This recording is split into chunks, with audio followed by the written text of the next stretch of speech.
I still have doubts. I had doubts in the beginning, and I think actually as you grow, they may actually get bigger. They're just cushioned a little bit more by the fact you've done it before, and so you can get through this next point, whatever you're going through in the business. So just if you want to do something, do it. And of course, make sure you're doing it smart, legal, and all that good stuff. But make sure you do what you're wanting to do. This is The Entrepreneur Way with Neil Ball. Unlocking the secrets of successful entrepreneurs 7 days a week. Subscribe to our podcast and follow us on Twitter at Neil D. Ball. Napoleon Hill said the power of the mastermind is the driving force. To discover how you can unlock the potential in your business using the power of a mastermind, go to mastermindunlimited.com. And now, here is your host, Neil Ball. Hello, it's Neil Ball. Thank you so much for joining me today on The Entrepreneur Way. The Entrepreneur Way is about the entrepreneur's journey, the vision, the mindset, the commitment, the sacrifice, failures and successes. I am so excited to bring you our special guest today, Rachel Brenke. But before I introduce you to her, I have a quote for you from Peter Drucker, which goes like this: "My greatest strength as a consultant is to be ignorant and ask a few questions. The Entrepreneur Way asks the questions so we all get the insight, inspiration and ideas to apply in our businesses." Rachel, welcome to the show. Are you ready to share your version of the Entrepreneur Way with us? Oh yes, I am so excited. Thanks for coming on the show, Rachel. I really appreciate it. As a business consultant and lawyer, Rachel Brenke is currently helping entrepreneurs all over the world initiate, strategize, and implement strategic business and marketing plans through various mediums of consulting resources and legal direction. She has created multiple successful businesses from the ground up and can teach you to do the same whilst maintaining a quality of life. Rachel, can you provide us with some more insight into your business and personal life to allow us to get to know more about what you do and who you are? Of course. I'm a mother of 5. That kind of sets the framework and the foundation for what we're going to talk about a little bit today. And I have become an entrepreneur so that I could be home with my kids. After I had my first child, I had cancer. And during that time, I was working as an online apparel store. And I didn't really know if that was going to take off, what was going to happen. But when I got the cancer and I knew we wanted to try to have more kids, I knew that I wanted to be home. So I sought a way to build a business, to be an entrepreneur for myself. And I saw how difficult that was. There's a lot of information and a lot of bad information out there. And so I worked to get my MBA, become a business consultant and strategist.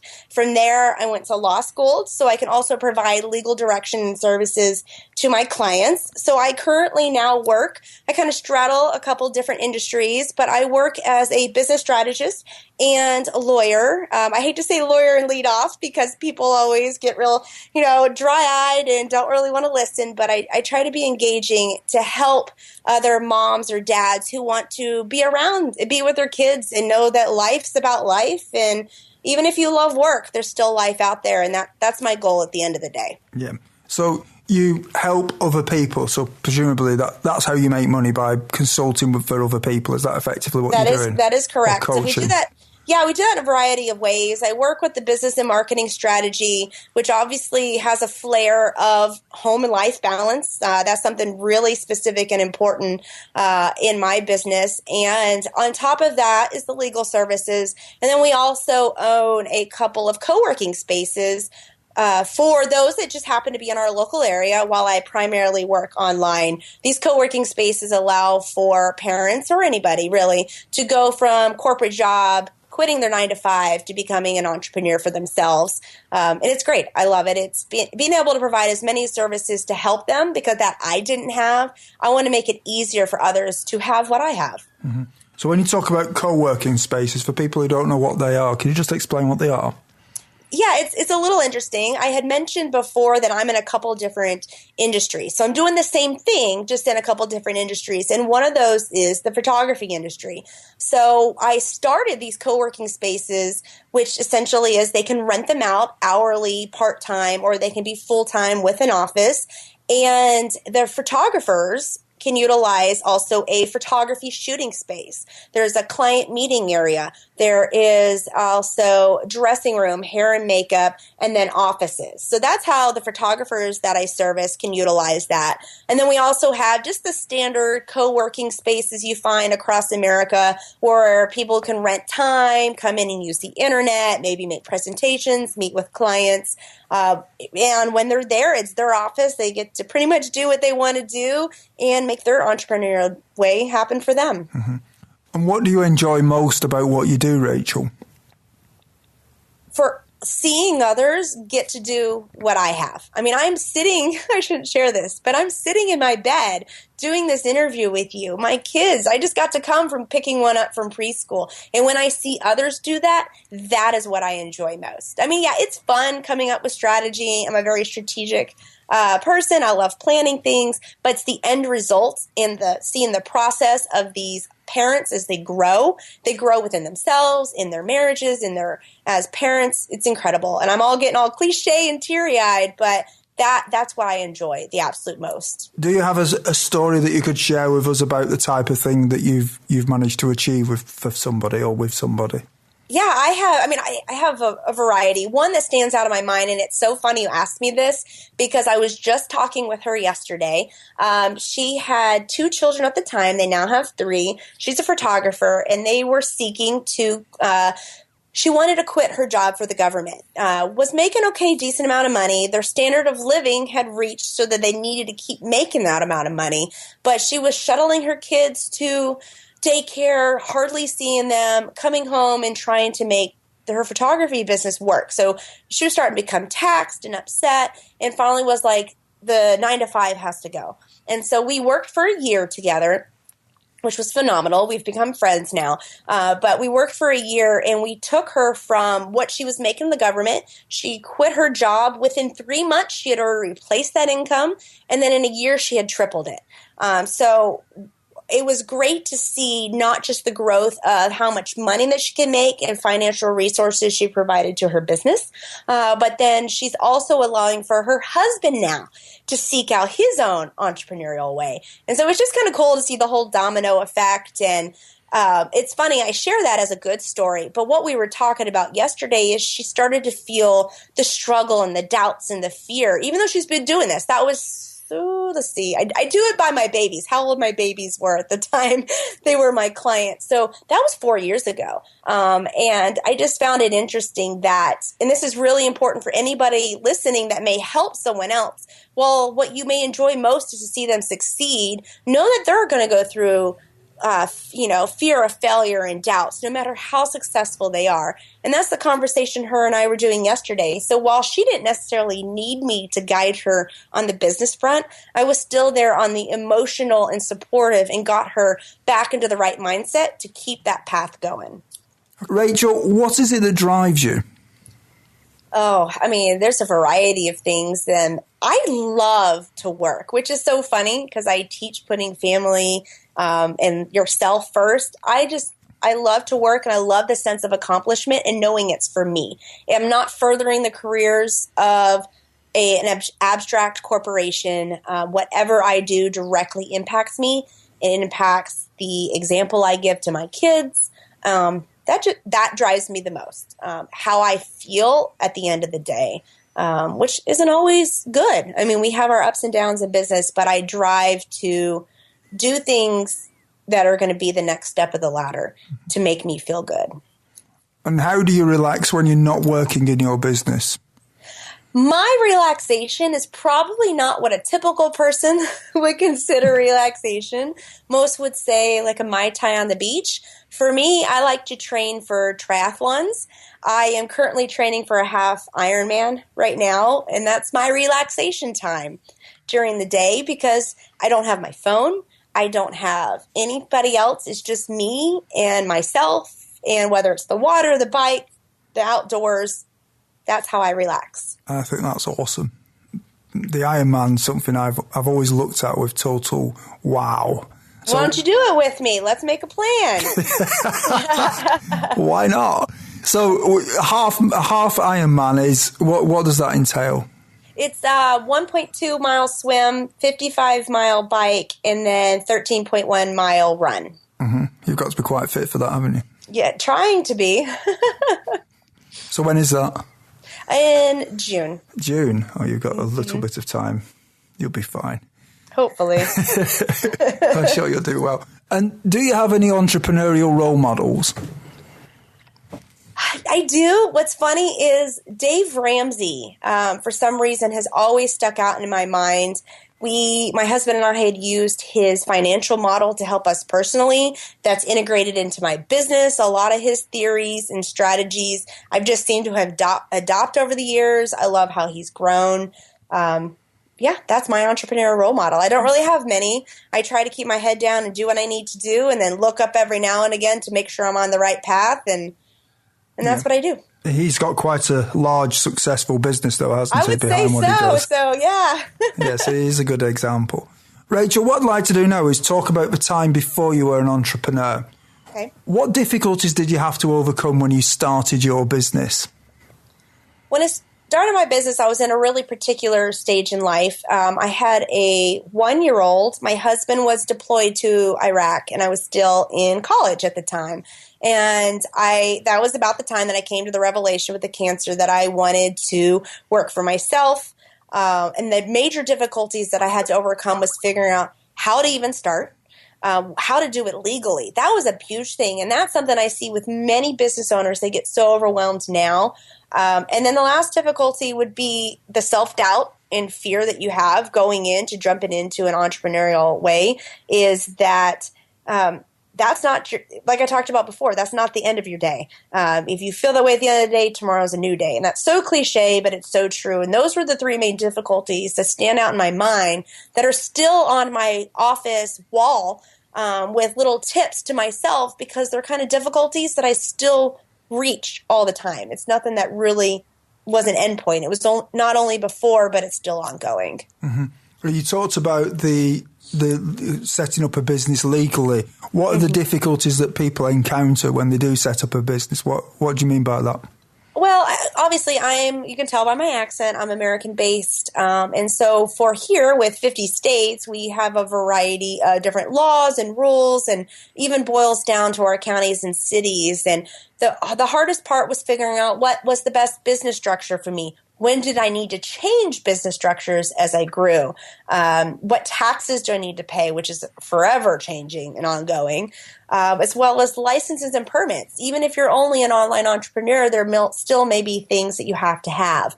I said taxes, insurance, and that's not really a legality, but that's another protection measure that I always recommend to entrepreneurs to have. And it was all of these things that were completely and utterly scary. I had no clue about them. I mean, I knew enough for maybe on a personal level, but nothing for business, especially when I was starting to take and earn other people's money. Mm-hmm. You know, I really wanted to make sure that I was doing it right, especially with having kids. This is a very litigious society that we live in, and I knew I needed to be protected, but didn't know how. And it was kind of a catch-22. I didn't know what I didn't know. And I find a lot of business owners are still there. And that's how I found the need. That's how I really developed into what I do now, because I don't want others to be so scared and overwhelmed that they just don't take the entrepreneur way. Yeah. They just decide to go back to what was safe and comfortable. Mm-hmm. I think that's a universal thing, though, for anybody who starts a business, for sure. Because no matter, well, I don't know every country in the world, but the structure of your business is obviously something that has to be considered. And the taxation levels are also another consideration, because obviously if you start doing well, then personal tax breaks might be higher than corporate tax breaks. So it might be beneficial to have a corporate structure that's a limited company or whatever, or corporation or something. So I think that's a universal thing for everybody, isn't it? I think so. And a lot of it is, I see this all the time. People get into Facebook groups and, well, let me back up. They think, okay, I need to do the legal stuff, which is fantastic. But then they just hop into a Facebook group, ask what others, it may be in their industry, have done, take those answers, fill out the paperwork, and move along their way. They don't look at their own specific situation. They don't consider their financial investment, their growth. And oftentimes, you'll end up, I don't ever want anyone listening to have to need a lawyer, okay? I want you guys to want one to prevent. I'm kind of a prevention lawyer. I'm not a clean up on aisle 4. I like to prevent and make it as easy as possible for you guys to run your business. And a lot of that, you need to be mindful of these things that you and I just talked about, Neil, about the formation and taxes and everything. Ensure you're doing that so you don't get to a point that you need a lawyer to clean up a mess. Because it's not just that you'd have to hire a lawyer and put out that money, it's also the time and energy. It's going to suck you emotionally dry if you have to deal with some litigation or penalties from the government. And those are things that completely undermine being an entrepreneur. I mean, I feel like you're not able to focus on the whole reason that you're not in a corporate environment in the first place. And did you have any doubts that delayed you starting your business? The doubts I had was that the financial investment was not going to be a return. I mentioned previously that Dave Ramsey is my entrepreneurial role model. Well, I have built my business debt-free. And it's been very difficult because it may be slower than it would have been if I had gotten investors or loans, but it was something I was really, really committed to. So it may have delayed in that sense. It's not that I put it on hold, but I may have gone slower in my investments or my decisions, because if I don't have that working capital, I'm not going to jump for it right then. And what mistakes did you make that slowed your journey? I mean, I think you've alluded to one there, haven't you? But yeah, actually, one of the biggest mistakes was that I tried to service everyone. And this is, people listening, you guys probably have heard this before. You don't want to try to serve everyone and serve every industry, but I tried that in the beginning. I was like, I'm just going to be a business consultant. Whoever comes to me is who I'll take. Now, I did learn a lot about different industries. It did teach me that there were some I didn't want to be in, but I also think it slowed my growth there as well, because the second that I niched down into the specific niches that I'm in, the industries, I guess, if you will, that I'm in now, it took off. And so I don't know if maybe it was the mistake slowed me for the negative, or if it was setting me up so that I was ready to go when I got, specialized. And what are some of the things that you did before you started your business that'd be helpful tips to some of the listeners who haven't yet taken the first step on the entrepreneur way? If you are in a relationship, always talk to your partner. So they make sure you're on the same page, because a lot of times in the very beginning, the cash that's being outlaid is going to be cash that's coming out of your partnership or your marital bank account, whatever it is. And so it's always important that there's as much transparency as possible. I know one thing that's worked really well for my husband and I is that I provide financial reports. That's just who I am, how my brain thinks to him. He doesn't really ever read them, but in the very beginning, that was really important for him to see, okay, we're putting this much money out, but look how much is coming back in. And seeing that money was coming back to us, he felt more comfortable. It's not that he was not supportive. He's never been unsupportive. Actually, he's been incredibly, but it just kind of helped to ease the stress of starting a business and making the decision together for me to start the business. And that could be something that could delay some people that are out there. They're afraid to put in that, the cash investment. You may have a partner who's not supportive, but if you approach it much like a business proposition, if you will, I feel like and it's just communication. That's all this boils down to. That was a step that I feel it was pivotal. At first I felt like, there's pushback. I don't know how to describe it, but the second I started creating these reports and showing him this stuff, he was like, full steam ahead, go for it. You got this. I hope that makes sense. I don't really know how to explain the feeling. It just seemed like a light bulb came on. Yeah. Once I got my stuff together, he saw that and we were ready to roll. Mm-hmm. Well, you've got to be congruent with each other, haven't you? Mm-hmm. So what I'd like to do now, Rachel, is just talk about the entrepreneurial journey a little bit more with you. Okay. Do you think culture is important from the beginning in a business?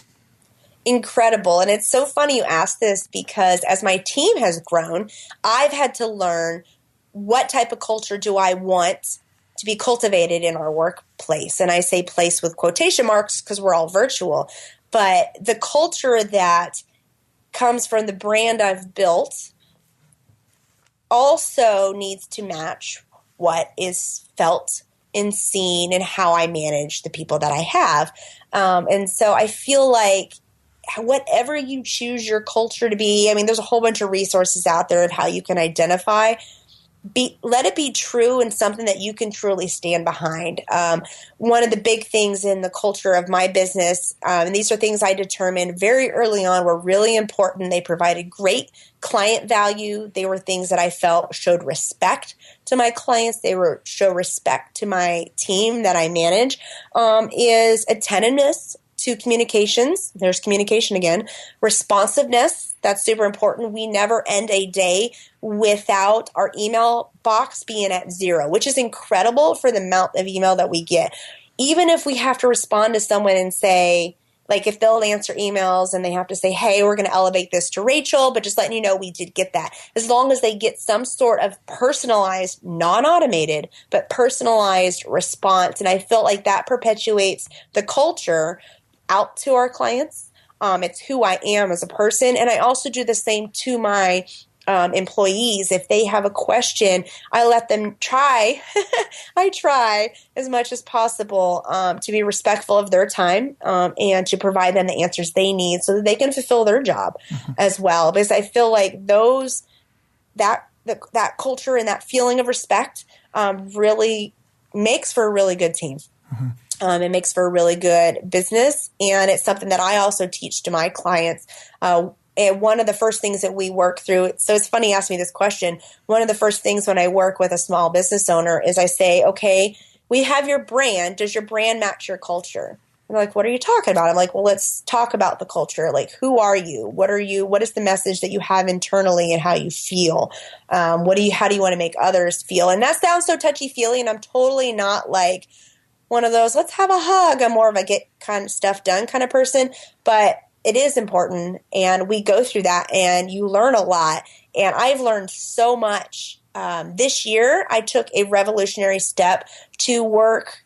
I am down to work in about 4 to 5 hours a week total. And I believe I only got there because of the culture I perpetuated with my team.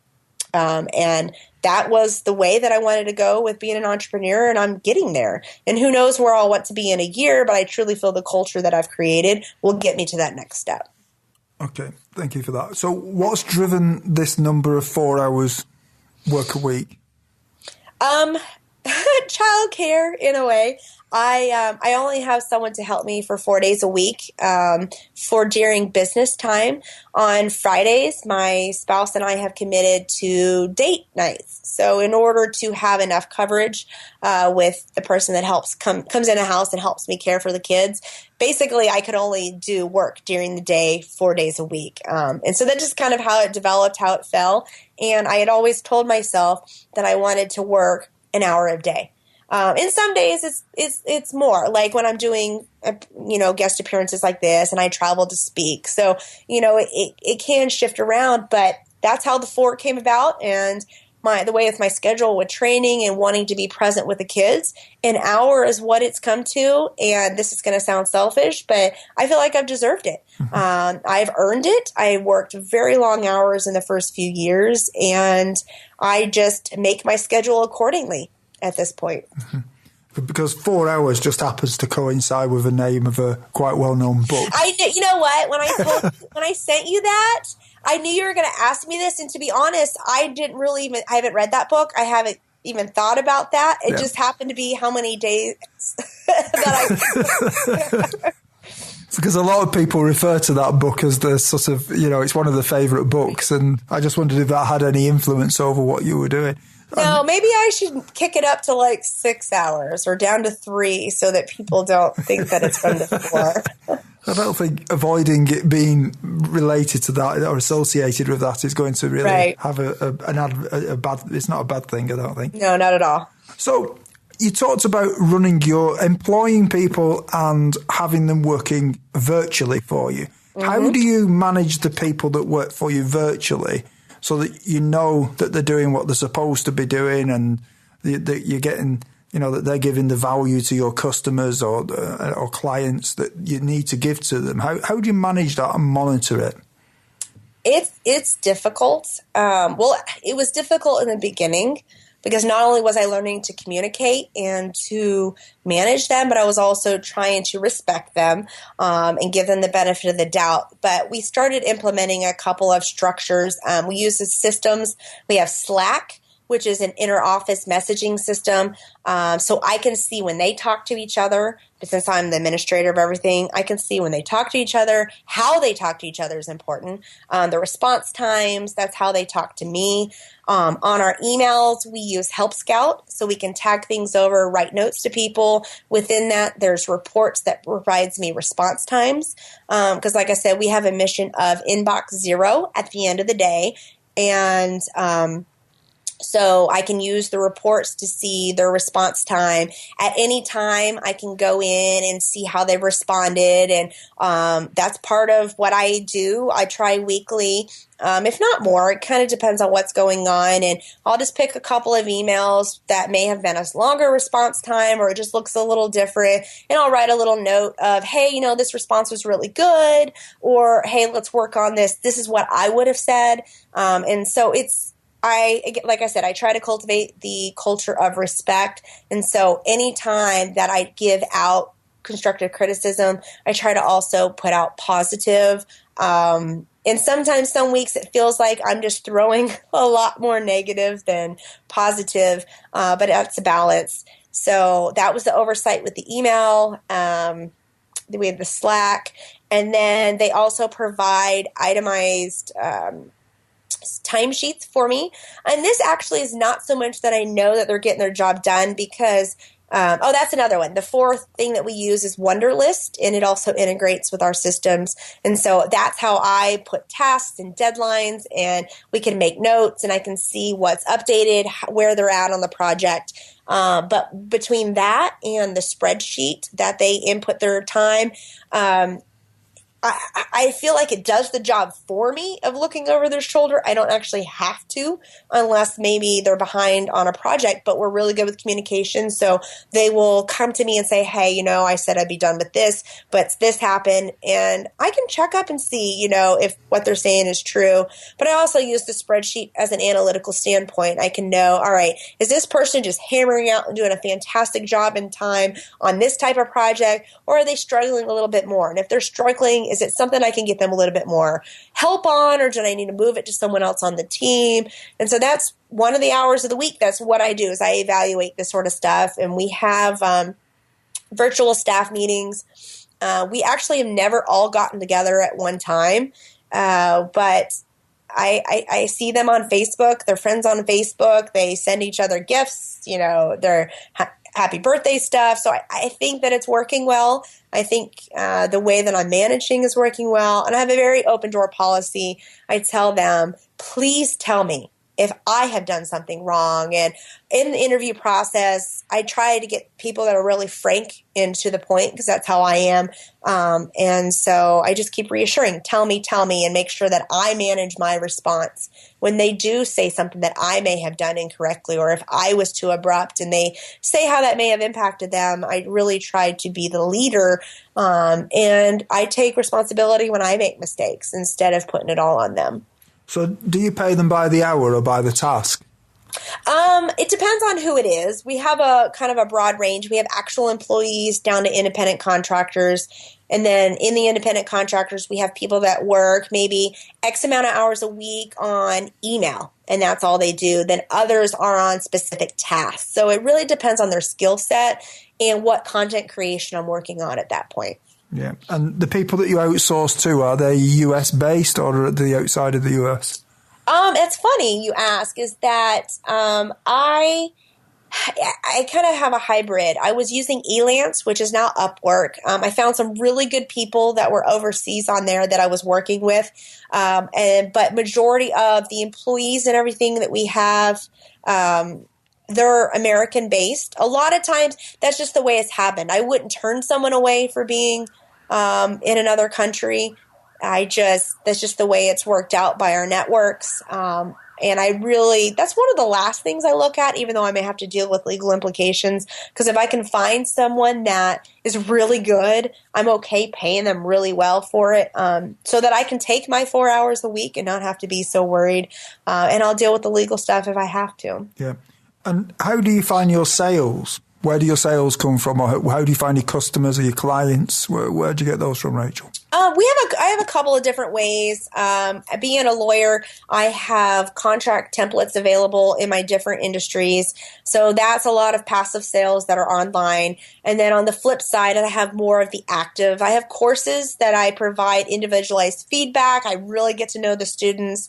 And then I also have the clients, kind of like the story that I told you earlier. I can have them from 6 months to a year. And that's really more of a white glove. I get deep and dirty into their business and get to know them. So I've got a broad range of stuff. The really good thing about it is, say I need to take some time off for personal, I have all the passive type income from the maybe some evergreen courses or from products online. I can put clients on hold or just not take any for a certain amount of time, and I don't really see a great impact in my bottom line at that point. And I knew that in revenue diversity, what's the word that I'm looking for? Oh, I can't think of the phrase right now. But having diversity, income stream, sure. Diversity was really important so that I could have flexibility. Knowing what you know now, is there anything that if you'd known it when you started out would have helped you to shortcut the learning curve? Yeah, I kind of touched on this earlier. Getting specialized in really knowing that specialization, that has gone and paid off dividends greatly. Not trying to service everyone, really seeing where you're passionate about, getting off the stuff that I don't like to do, which was really hard for me. That's probably what my answer should be, because I'm a very type A personality. I love to work. I have no problem working 60 hours a week. I just don't, because I love my family more and myself.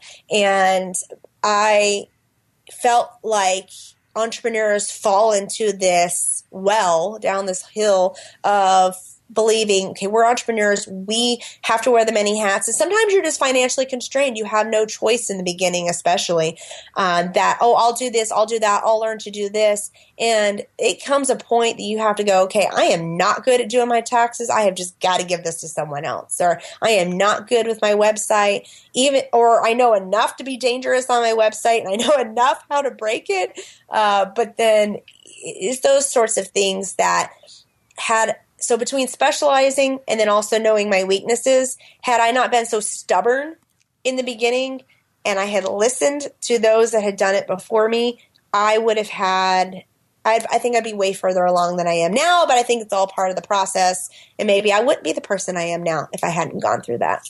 Maybe. Who knows? You never know, do you? Never know, and I'm okay with that. How much does gut feeling influence your decisions in your business? It's so funny because I'm a very practical person, but if I have a gut feeling, there's a reason, especially when I'm partnering with people. They may look perfect on paper, but if I talk to them and there's just something there, even if it's something that I think could bring me a great return on money, I may not go through with that business partnership. And it's funny, the couple of times that I have walked away and people are like, you're crazy, it's turned out to serve me well. Come to find out, maybe there was an unethical issue going on with them or they got in trouble legally. And my brand obviously then wasn't hurt because I wasn't tied to it. On the flip side, there's been some business like affiliate type of things I've done that I didn't really know the person. I really wasn't sure. I had a gut feeling and it was just it wasn't negative, but it was more of like, oh, you don't really know this person. But I rationalized it with, this is just a small deal. Let's see how it is. If I take a hit, I take a hit, but the ship's not down. And actually, I haven't taken a hit there. I've just eased into it. So it's following your gut feeling, but deciphering exactly what it's telling you. Is it saying stay away or just test this person and see what's going to happen? Life is made of constant change, whether we like it or not. And many people say the only constant in life is change. Rachel, how do you try to keep up with change? I am constantly sourcing from my audiences what they need.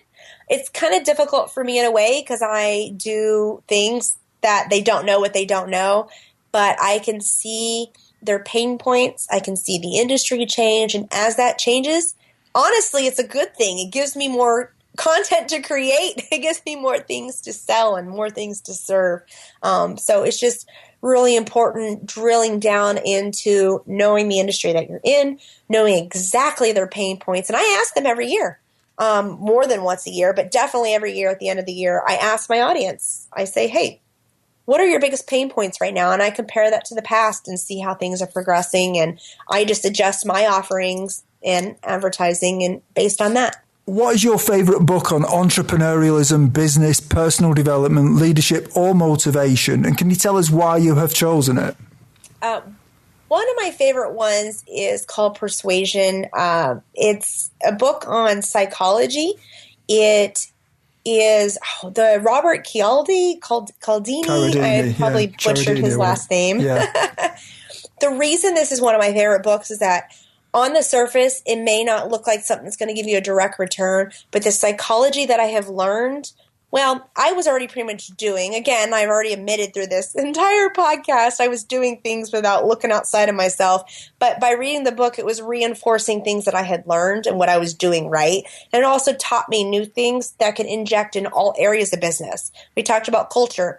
That is definitely using that psychology and the culture of my business in my brand, in the offerings and how I handle my clients. And actually that book has even helped me in my personal life. They've got like theories of reciprocation and how you can show value and respect to others and how that actually can result in sales and a better customer experience. Isn't that book called Influence? Influence, yep. Everyone, when you have a busy life, listening to audiobooks is a great way to expand your knowledge in the time when you may be doing other things, such as driving or when you are at the gym. We have a special offer for you of a free audiobook of your choosing. To choose your free audiobook, go to www.freeaudiobookoffer.com. As long as you've not already signed up, then you will qualify. Rachel, what I'd like to do with you now is just speculate about a few things in the future. What one thing would you do with your business if you knew that you could not fail? I would love to be a business strategist for some of these huge names that we see. You said I couldn't fail, so obviously they wouldn't be rejecting me. I would love to level up into helping those that have reached a certain level. I struggle with that a bit because I love helping those go from no business to having a business, being an entrepreneur.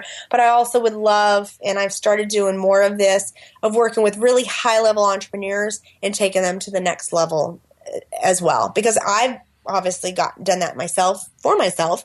And so if I could not fail, I would love to be hired by some of the biggest names. What skill, if you were excellent at it, would help you the most to double your business? Oh, man. What skill? I was going to say just website stuff kills me. I break my website like every day. So maybe if my website worked, it would double my business. No, I joke. I hired somebody for that because I was tired of breaking my website. What skill, if I was excellent, would help me double my business? Probably,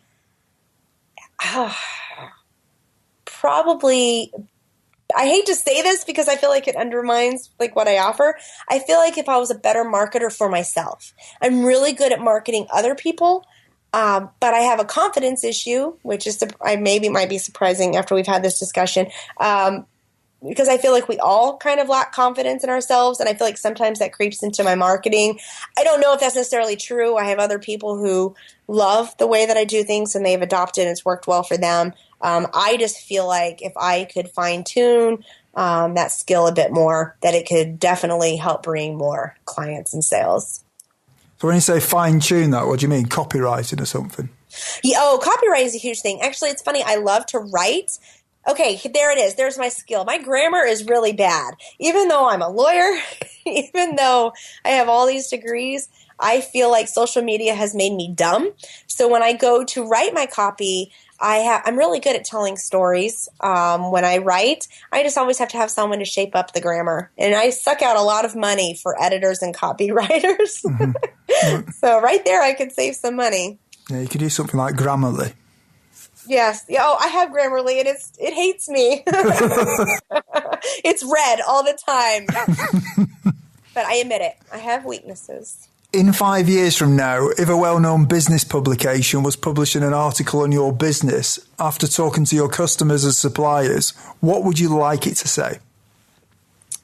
I would like it to say that I'm the go-to person to become an entrepreneur in whatever industry it is that they're seeking. It's hard to answer this question because when I was going over these, what I wanted to say in 5 years is what I'm already getting in the industries that I'm in. I am the go-to person to help with the business and legal strategy, and that's phenomenal. So actually, you asking me this made me realize I need to push and grow for the next to see what could I do more? What could be maybe I don't know. I feel like I've reached what I want to be. Yeah. What about these? You said you wanted to consult for more successful people, so maybe you could put that in there. I am the go-to person if you want to go from 6 figures to multi-7 figures. Okay. Because I'm not marketed as that right now. I take people from 0 to 6 figures. So maybe that would be it. I would go take people from 6 to multi-7 figures. Well, you've committed to it now. Oh no, you tricked me. We're now at the part of the show where you share 3 golden nuggets with us. So Rachel, what is your favourite quote and how have you applied it? Is it cheating if I use something that my own quote? You never know what you can achieve until it's sink or swim time. That's the opening quote of my book, The Laundry List. Because if you can tell from my story, in the beginning, I put money into it. I committed to doing it, and I didn't have a lot of time to do everything with everything else going on. And I just felt like with everything in life, if I wanted it to make it happen, it was sink or swim, because I needed to make it happen because we needed the money to support family. I needed it to happen so that I could be with my kids. And so I was either going to sink or swim. And that's kind of how I look at all of my decisions now. It's amazing what you can do when you have no choice. So I try to tell myself when I'm going through a rough patch, or if I need to make, kind of like we just talked about, if I need to make that step to going from helping people to go from 6 figures and marketing myself to help that they could get to multi-7, I need to just do it. I have no choice. That's the path I want to be on. That's the path that there are no alternatives. I don't know. It's kind of cheating taking my own quote, but that's something I tell myself daily, especially when I'm training for my triathlons, when there is a possibility that I could sink and not swim. Yeah, you won't sink in that. But no. I've heard that before, a similar thing to that before, actually, with some people. They've got to be literally looking over the precipice of failure to actually make them take action before they will. It's funny because failure drives me, and maybe that's what I should have said in the very beginning. Failure drives me, or the potential for failure, fear of failure drives me more than anything. And it's interesting when you work with small business owners, you see a variety of people. Some shut down if they have the fear of failure. They just can't do it. They can't handle it.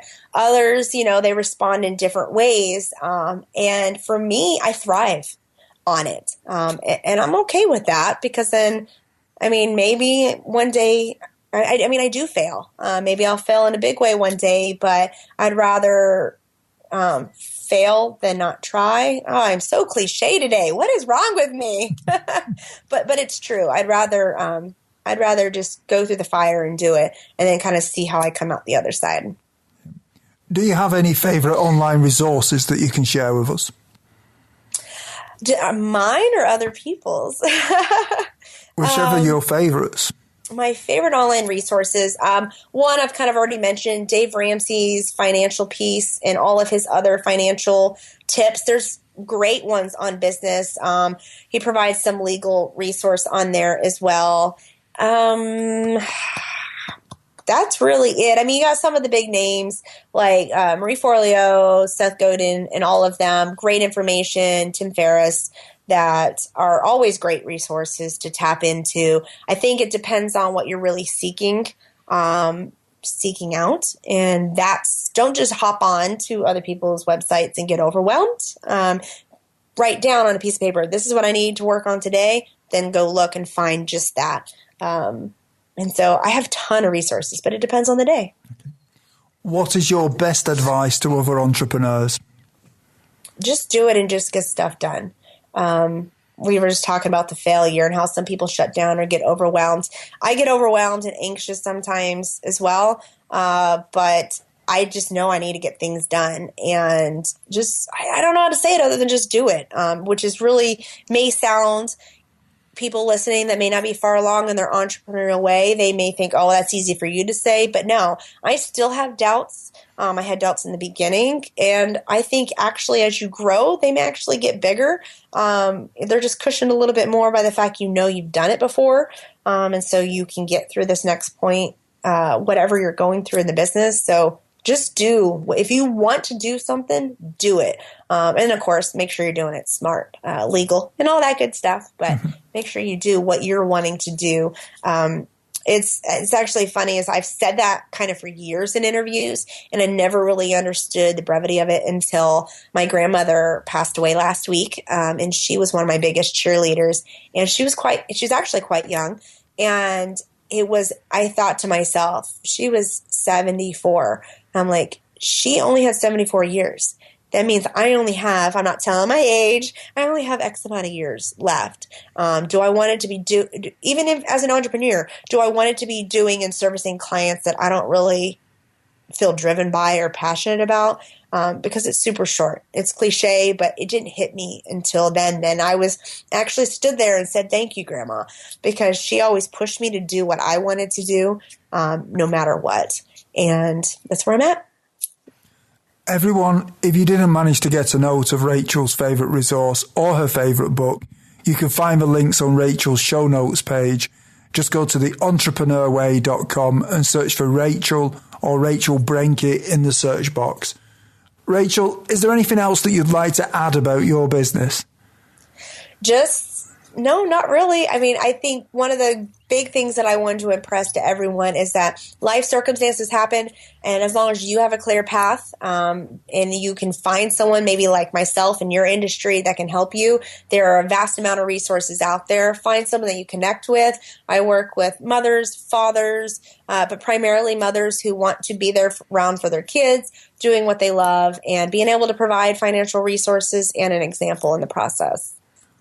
Rachel, it's been an honour having you on the show. You really have given us some useful insight and it's been really interesting finding out about how you run your business virtually and work 4 hours a week, which is just awesome.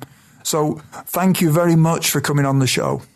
Thank you for having me. This has been wonderful. You're welcome, Rachel. Thank you. Thank you for listening to The Entrepreneur Way. Subscribe to our podcast and follow us on Twitter @Neil D. Ball.